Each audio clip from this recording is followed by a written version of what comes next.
warm welcome to Spitfire TV for the highlights of Snyder Cup 2016 so far. We're here waiting to meet Spitfires captain Sefton Owens for his first press conference of this campaign. There's a huge crowd and a real buzz of anticipation here today, with members of press from over 40 countries and half a dozen TV stations, from Australia to the US and everything in between. And here he is, the man of the moment, Sefton Owens, saluting the crowd. Very, very popular choice as captain, has to be said.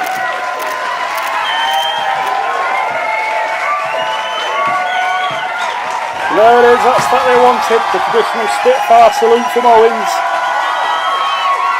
Thank you guys, thank you.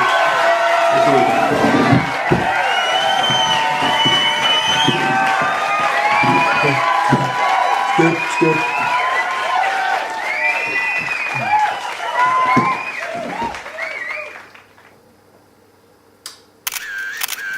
Well, thank you guys for, traditional Spitfires welcome nowadays, isn't it?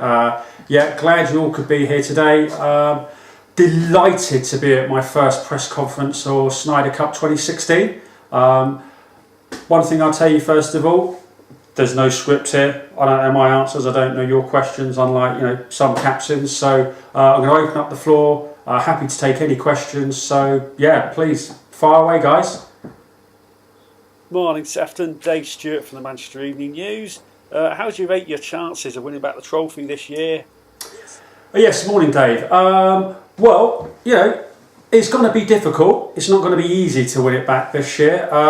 Rest of the world have got a couple of good new additions to their team. I've met both of the guys before, and good guys, good golfers. So it's only going to make it harder from that point of view. However, I think the big difference and the thing that's going to propel us to victory this year is the hunger that all my boys have got.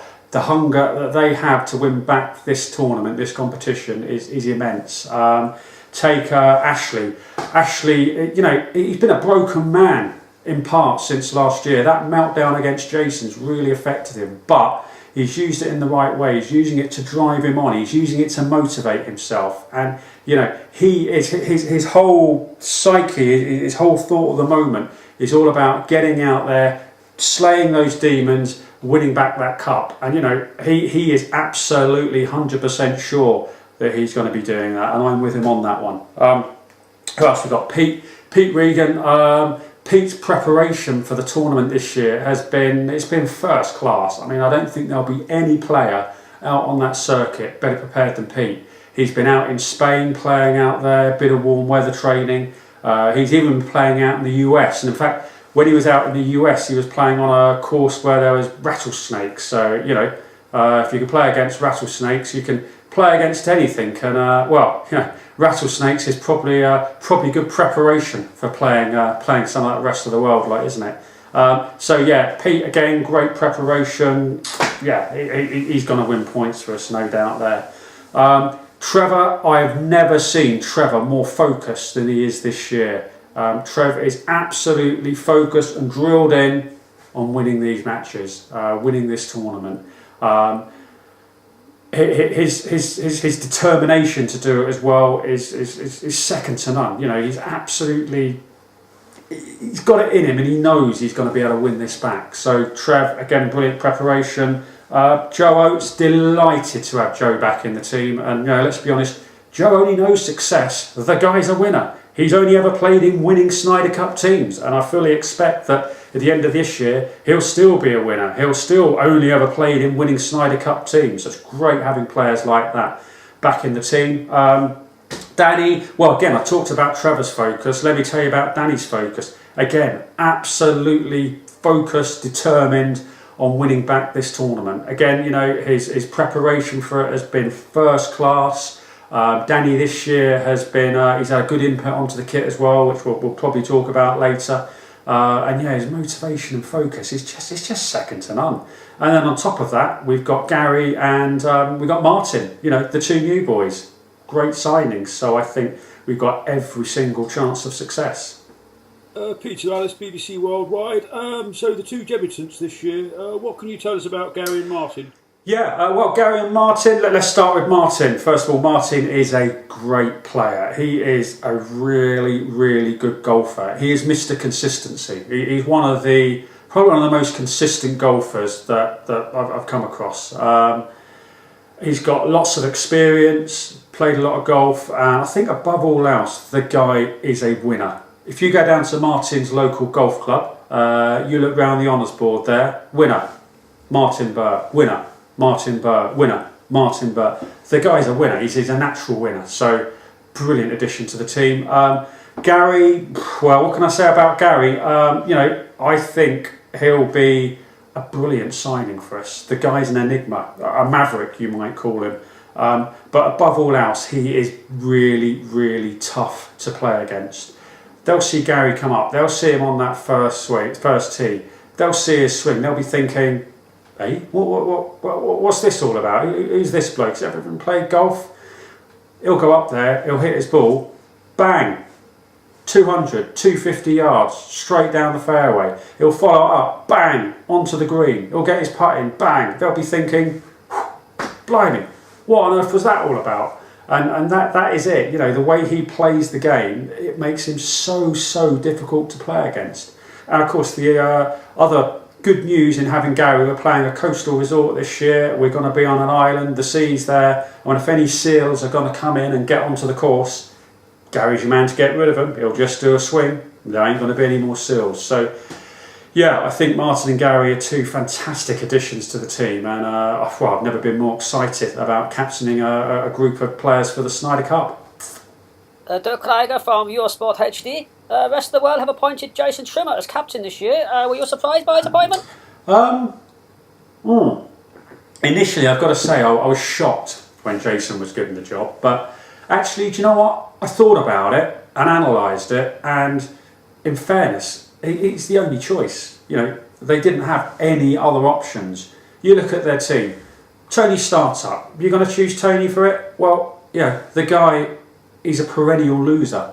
He's never won a point in the Snyder Cup. He's never halved a match in the Snyder Cup. In fact, you know, he's never come close to halving or winning a match. Now, some would say that the fact that he's the only one playing off an official handicap might have something to do with it, but you know, no, I refute that. Basically, the guy is he's a loser. So, yeah, best will in the world, you ain't going to have a loser as your captain. So, yeah, that ruled Tony out. Paul Coates, people talked about Paul Coates. Well, you know, we all know Paul pretty well now. And Paul Coates only ever captains Paul Coates. We know full well any Snyder Cup year, Paul Coates plays for Paul Coates. That is it. He'll go out there and the only thing on his mind is to keep his unbeaten record. He doesn't care how the team do, he doesn't care how the others do, he's not bothered. All Paul Coates cares about is Paul Coates. So if Paul Coates gets there unbeaten, great, that's his job done. Snyder Cup, well, yeah, it's just a secondary issue to him. So again, you can't have anyone like that as your captain. Who else you got? I mean, Murray Walker, wrong temperament. You know, you can't have someone as volatile as that on and off the course as your captain, so he's a no-no. Nick Hancock, well, he's done it 2 years, so I'm sure they needed a change, but the thing is, Nick's an old man now. I don't mean he's so old in his age, but I was with him a couple of weeks ago, and he's an old man. He's walking around, he's in all sorts of bother. Nick was never going to be an option there, and I suppose that leaves you Simon Armstrong, and Simon couldn't lead a monkey to a monkey raffle, so yeah, he ain't going to be winning anything, is he? So so that basically left them with Jason. I suppose he's the best of a lot of bad options, but I like Jason, I respect Jason, so I wish him luck, but unfortunately I don't think he's going to be a success. G'day Sefton, Carl Andrews from Fox Australia. You lost your unbeaten record to Paul Coates last year. He's now the only unbeaten player in the history of the tournament. Do you think he'll remain unbeaten this year? Well, g'day Kyle. I'm actually not interested. I think, as I just said, Paul Coates plays for Paul Coates, and that's all his interest is in. it's rumoured his handicap's going to be a little bit more realistic this year. If that is the case, then actually he probably is going to lose his record. But I don't care about Paul Coates. All I care about is our boys winning that tournament, bringing the trophy back to Sussex where it belongs. And, we'll do that with or without Coates. I'm not bothered about that. The bigger issue for those boys, I think, is Tony Startup. We're looking at Tony Startup. He's played in every single Snyder Cup. First year, lost. Second year, lost. Total points, 0. Halves, 0. They have a perennial loser on their team, and he is going to be under enormous pressure when he steps out on that first tee in Ireland. He's going to be under massive pressure. And, on top of that, I know that his guys are really keen to get the monkey off his back, and they're going to be more focused on trying to get him over the line than they are themselves. So I think that's going to be their big issue this year. So it'll be interesting to see what comes of that, Carl. Hi sweetie, Jessie from Vogue. One of the highlights of any Snyder Cup is the unveiling of the Spitfires outfits. Any insight on what we might expect this year? Well, I've got to say I'm super excited about our kit this year. It is, I was going to say it's up there with the best, but it is the best one that we've had. Interestingly, I've got a bit of insight into the rest of the world's outfit this year, and one of the things that surprised me is their budget. Their budget is more than double what ours is, but I've got an idea of what they've got. I understand they've blown their whole budget on, I think, 3 shirts and a jumper, and no doubt half of that's gone on some pointless embroidery about something or other that it's going to mean it goes in the bin afterwards. So I'm really excited about ours. We are going to be we've got 3 all new tops this year, brand new, exclusive to the Sussex Spitfires. Again, we're all going to be in matching trousers, so our trousers are all going to match. We've got jumpers. Could possibly be a little bit cold out there this year. Early May Island, you never know. So we've got jumpers. They're all matching again. Plus, we've got a superb line in new travel blazers, which the guys are going to be using, getting to and from the airport, to and from the resort. Whereas that lot, they're going to turn up in, their tops might be fine, but they're going to have a right old hodgepodge of trousers. No doubt they'll go for that tan trouser look again, and you've got sort of Nick in some sort of brown, Jason in some sort of diarrhea colour. They're all going to be different colours. Ragtag bunch. Tony's trousers are probably going to be too big for him, dragging along the floor. Simon's will probably be at half-mast again. So, it's no surprise that you guys have been nicknaming them the Rags, because, that's what they look like. So, no doubt that even with Murray Walker doing our outfit this year, we're going to blow them out of the water from that point of view. And ours is fantastic. I cannot wait to show you all. So, really excited from that perspective. Angus Mediten from the Daily Record. No doubt you've seen a recent interview on Spitfire's Sunday supplement with Nick Hancock and Paul Coates. They're predicting a whitewash. Have you got a message for them? Well, I'm glad you brought it up, Angus, because in my opinion, those boys crossed the line there. What they said was disrespectful. It was disrespectful to the Sussex Spitfires, it was disrespectful to me, it was disrespectful to Ashley, it was disrespectful to Pete, it was disrespectful to Trevor, disrespectful for Danny, they disrespected Joe, and it's disrespectful to Martin and Gary. And if my boys needed any motivation, which I assure you they don't, if they needed any motivation, I would just show them that video, because that was disrespectful and it'd gone down in my estimation.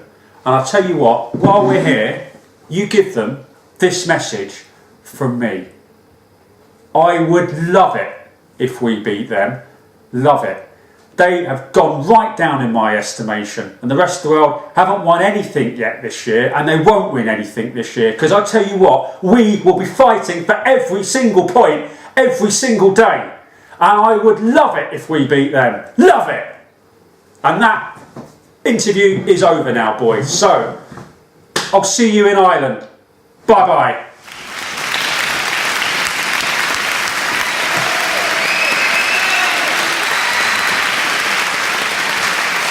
Reassuring stuff there from Owens as he receives a standing ovation from all corners of this arena.